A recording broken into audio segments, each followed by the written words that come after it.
কিছু লোক আছে দেখবা যারা ব্রাশ করার সময় আর ফোনে কথা বলার সময় চুপচাপ স্থির হয়ে এক জায়গায় দাঁড়াইতেই পারে না।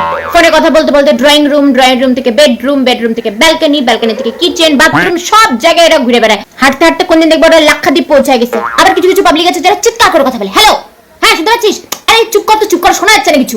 হ্যাঁ হ্যাঁ হ্যালো, হ্যাঁ ভলিউমটা কমা, শোনা যাচ্ছে না, হ্যাঁ বল, হ্যাঁ শুনতে পাচ্ছিস। আবার কেউ এত মিনমিন করে কথা বলে কিছুই শোনা যায় না, পাশে বসে বোঝা যায় না যে কি বলতে যাচ্ছে, কি এমন সিক্রেট কথা বলবে।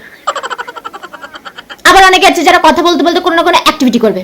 হ্যাঁ তারপর না না আবার অনেকে আছে দেখবা কথা বলতে বলতে এরকম রিয়াকশন দেবে কি না কি একটা হয়ে গেছে।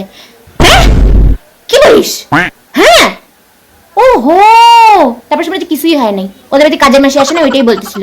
আমার মা এরকম করে, ফোনে কথা বলতে বলতে নেটওয়ার্ক না আসলে শুনতে পাচ্ছিস না, এবার শুনতে পাচ্ছিস, মতলব কুছবি, মানে ফোনের দিকে তাকায় কনসা নেটওয়ার্ক আসলো। কিছু কিছু লোক আবার এত চিৎকার করে কথা বলে মনে হয় যে ওই পারের লোকটা বোধহয় বয়রা, কানে শুনতে পায় না। ওদের গলায় যে জোর, যে আওয়াজ পুরো 4 তলা অবধি পৌঁছা যায়, কি কথা বলতেছে সব শোনা যায়, পুরো পাড়ার মোড় থেকে ওদের কথা শোনা যায়। আর ওইটা কেউ না, আমি নিজে।